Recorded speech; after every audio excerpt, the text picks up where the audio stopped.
अस्सलाम वालेकुम वरहमतुल्लाहि वबरकातुहू। सोशल मीडिया के दोस्तों के लिए आज जो मैं पैगाम रिकॉर्ड करवाना चाहता हूं, खासकर मेरा पैगाम गुजरे हुए वक्त में जो ऑडियो रिलीज हुई साद हुसैन रिजवी साहब के बारे में, उस पर बात करना चाहता हूं। गुज़िश्ता रात सोच रहा था कि इस खातून ने ये सब कुछ क्यों किया।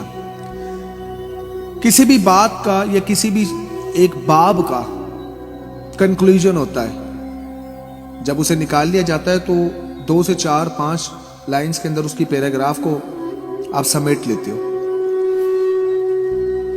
मैंने हर जाविये से जब ये देखना चाहा कि कभी वो रूप बदलकर मस्जिद में आ रही हैं, तो कभी वो उनकी हमशीरा के पास जा रही हैं, कभी वो अलग अलग लोगों के नाम लेकर ये बात बताना चाह रही है कि मैंने ना जाने कितनी बार एक ही लफ्ज के बारे में पूछा कि फराज के सफीर को मुल्क बदर क्यों नहीं किया गया।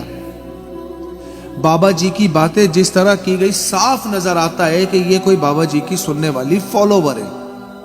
हम मान भी लेते हैं कि बिल्कुल बाबा जी की सुनने वाली फॉलोवर होगी, लेकिन आखिर क्या वजह है कि साद हुसैन रिजवी के लिए उनका जवाब ना मिलने पर 35 से 37 मिनट को ऑडियो रिलीज कर दिया, और ये कहकर जिसमें उसमें गाली गुफ्तार से लेकर एक तल्ख लहजा अपनाया गया। बतौर एक खातून, बतौर दीनदार होते हुए आपको लफ्जों का चुनाव अच्छे अंदाज में करना चाहिए था। जब आप बाबा जी से मोहब्बत करती हैं तो आप कहती हैं कि मैं किसी मुसलमान की बेटी थी, अगर काफिर की भी होती तो भी मेरे साथ ये सलूक उनको नहीं करना चाहिए था कि मुझे मस्जिद से बाहर भेज दिया गया। मैं आपसे पूछना चाहता हूं, आप बाबा जी की फॉलोवर होने की बात करती हैं, ये आपकी कैसी मोहब्बत थी कि आपने बाबा जी के ही बेटे पर इल्जामात की बौछार कर दी। आपने इस बात का पास भी नहीं रखा कि अल्लामा खादिम हुसैन रिजवी से मोहब्बत का कुछ तो तकाजा अदा, उनकी मोहब्बत का कुछ तो हक अदा कर दिया होता। आप दावा करती हैं कि जी मैं बाबा जी की बड़ी चाहने वाली हूं, बड़ी मानने वाली हूं। बाबा जी बड़ी मुश्किल से आपको एक प्लेटफॉर्म देकर गए थे, साद हुसैन रिजवी ने उस प्लेटफॉर्म को गलत इस्तेमाल किया बकौल आपके।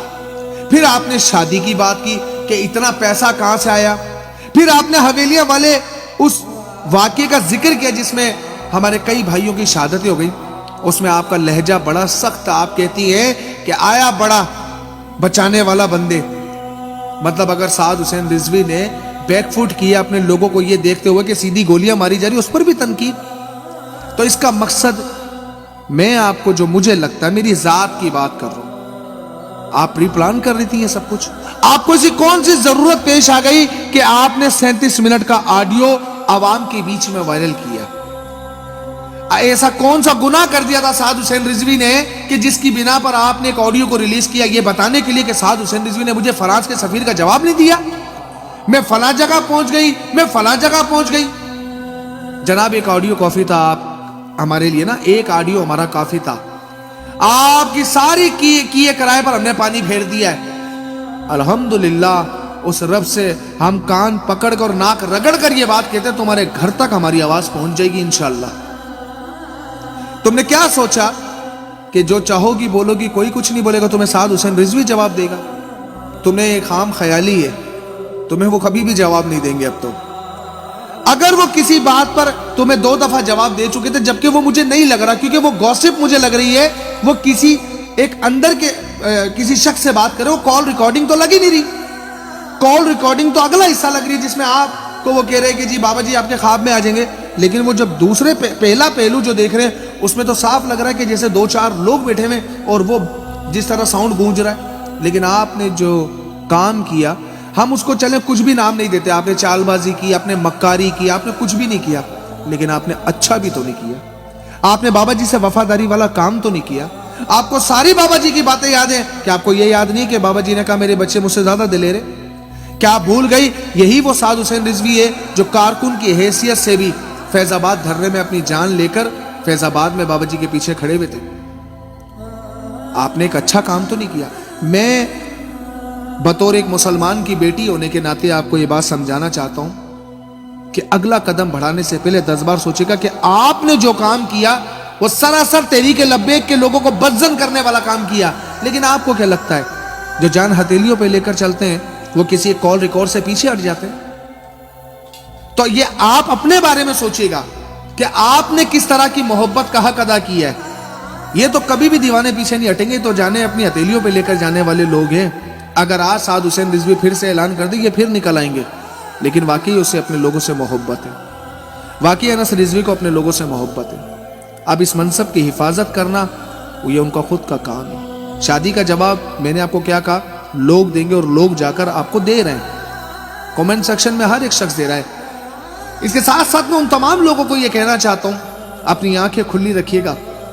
تحریک لبیک کے دشمن اندرونی طور پر بھی ہوں گے اور باہر کے طور پر بھی آپ کو ملتے جائیں گے, لیکن اپنی صفوں کو خود سے دیکھنا پڑے گا آپ کو, کیونکہ بابا جی کے منصب کی ذمہ داری سعد حسین رضوی کے اوپر ہے, اور اسے چاروں طرف سے گھیرا جا چکا ہے. اسے اپنے بھی بیگانے اور بیگانے بھی اس کے ساتھ دشمنی کے اوپر تل چکے ہیں. یہ اس آڈیو لیک کے بعد اس تحریک کو تو کچھ نہیں ہوگا, لیکن یہ انڈیکیشن ضرور ہے کہ آپ لوگوں نے سنبھل کر چلنا ہے, اب دیکھ بھال کے چلنا ہے. یاد رکھنا بابا جی سے کیا ہوا وعدہ, آپ کی جنگ کسی شخصیت کے لیے نہیں ہے, آپ کی جنگ صرف حضور علیہ السلام کے دین کو تخت پر لانے کے لیے. یہ منصب بابا جی کا ہے. جس دن سعد حسین رضوی غلط کام کریں گے, دنیاوی کام کریں گے, تو بابا جی نے تو اپنے لیے کہہ دیا تھا, سعد حسین رضوی کی کیا بات ہے. بابا جی نے کہا تھا جس دن تمہیں لگے میں دنیا داری میں چل چکا ہوں, میرا ساتھ چھوڑ کے چلے جانا, تو بیوی ہمیں نہ سمجھاؤ, دیوانوں کو نہ سمجھاؤ. جب دیوانے اپنے راستہ خود طے کرتے ہیں نا, تو یہ خود طے کر لیں گے. آپ کی بھڑاس پوری ہو گئی ہوگی 37 منٹ کی, تو میرا خیال اس کے بعد کوئی وجہ بچتی نہیں ہے.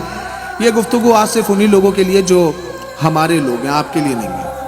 آپ کے لیے وہ آڈیو کافی ہے جس میں آپ کے لیے سارے جواب دے چکا ہوں. آپ کی فرسٹریشن لیول صاف نظر آتا ہے. تو مس ایڈوکیٹ میمونہ افضل, یا آپ کو ڈاکٹر آف پیر افضل قادری کہا جائے, فیصلہ آپ کر لیجئے, کیونکہ آپ نے بھی تو پیر افضل قادری والا کام کیا. وہ بھی تو سعد حسین رضوی کے اوپر یہی جھوٹے الزامات لے کر جب تحریک لبیک کے سربراہ بنے اسی دن آ گئے تھے, تو آپ نے بھی تو وہی کام کیا.